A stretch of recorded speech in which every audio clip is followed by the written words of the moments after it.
In this segment, I'm going to talk about the 100 days of hell.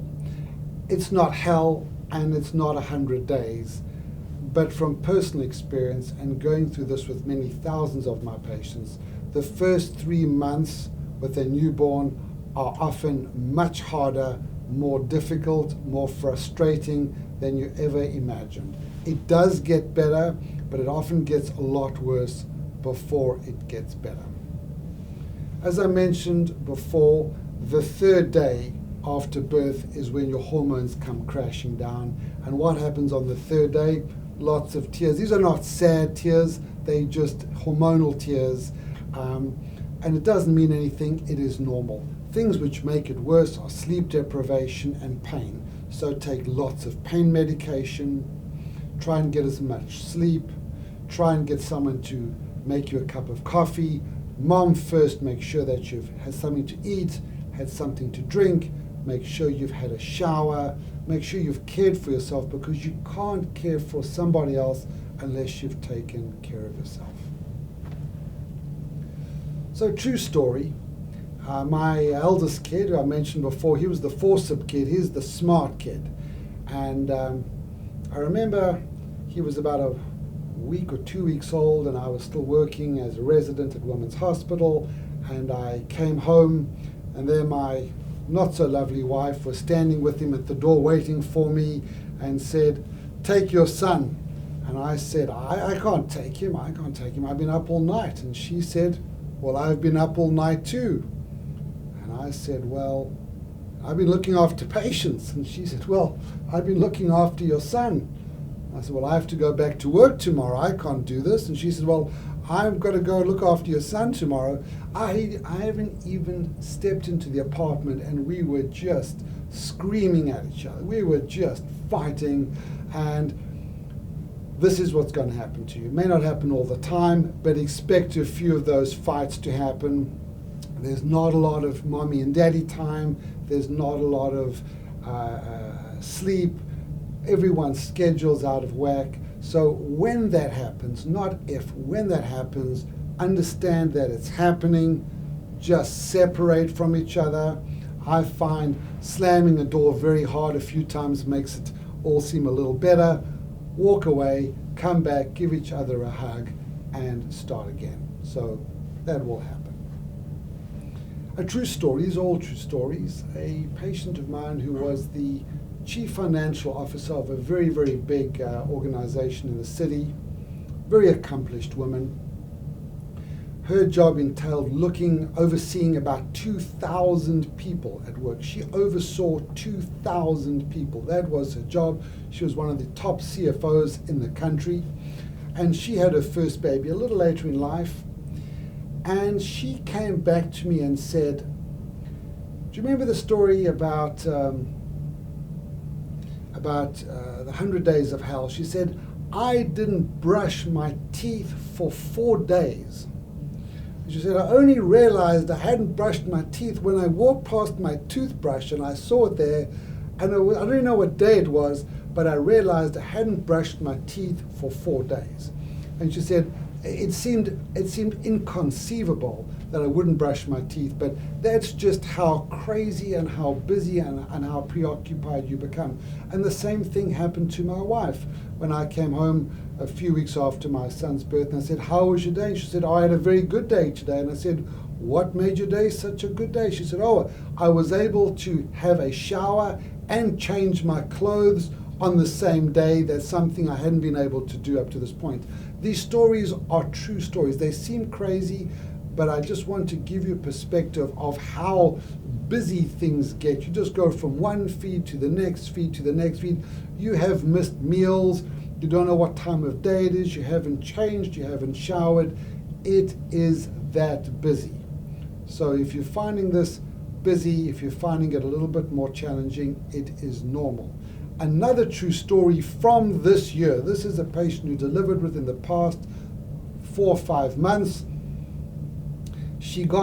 Her baby was crying at night, so she got her husband, she woke up her husband and said, "Please take the baby to the bassinet."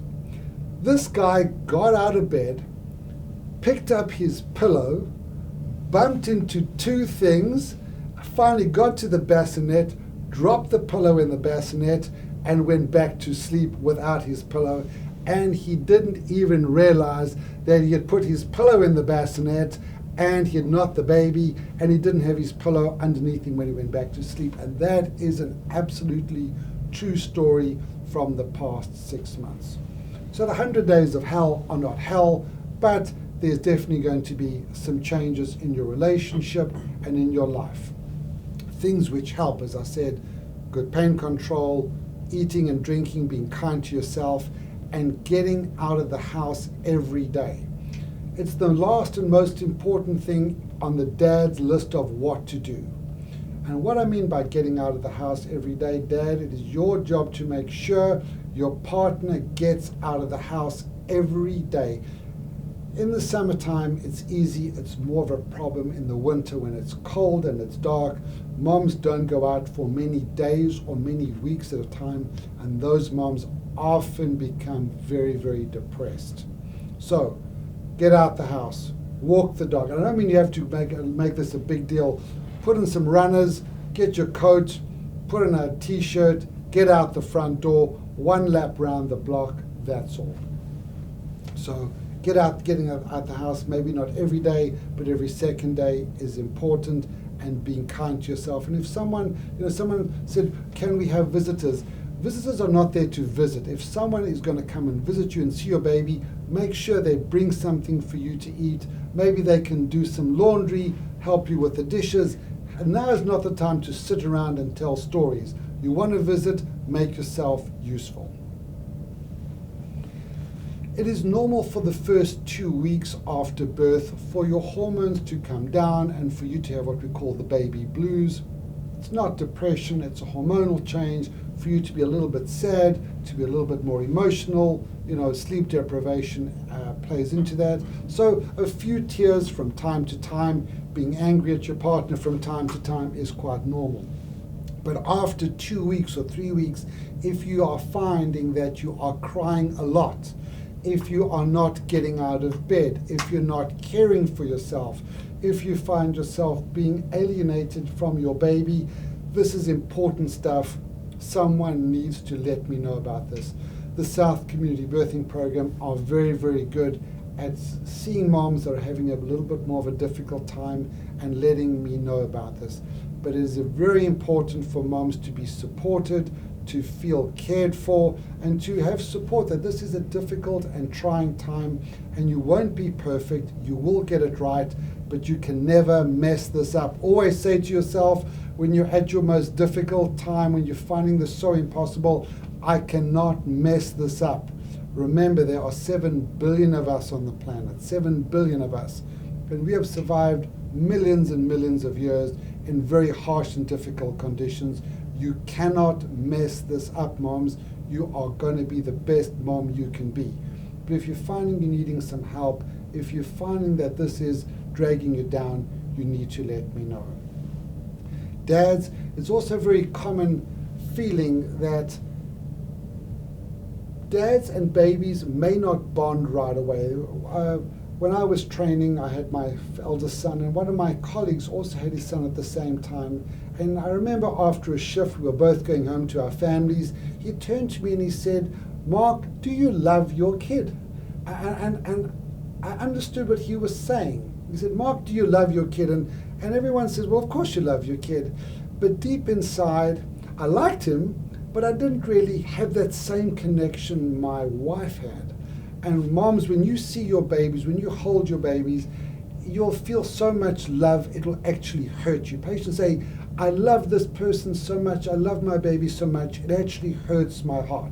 And dads, you may have that feeling, but if you don't have that feeling, that is quite normal. Dads and babies bond a little later when babies start to communicate more, when they start to interact more. So if you feel that way, if you bonded with your baby, well and good. But if you're not feeling that instantaneous love, you're still a good dad. Your job is to look after your partner, and mom will look after baby. So don't feel guilty if you don't have that overwhelming love.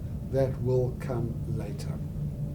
So getting out of the house every day, appreciating that this is a difficult thing. You are raising a human being, setting the time on your VCR is difficult. This is rearing a human being, which is the most complicated thing on the planet, and you don't get an instruction manual, and each day is different.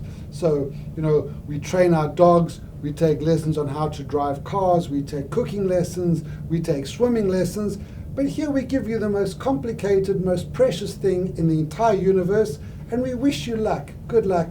There's nothing there, there's no instruction manual. You will not mess this up. Whatever you do, you will be good at it. Everybody parents differently. Listen to some advice, but not all advice. Do whatever feels normal and feels good, and ignore everything else. Visitors, we try and limit the visitors for a number of reasons. One is it limits the amount of sleep. Also, particularly in cold and flu season and with COVID, you've got to be extremely cautious on who you let into the house.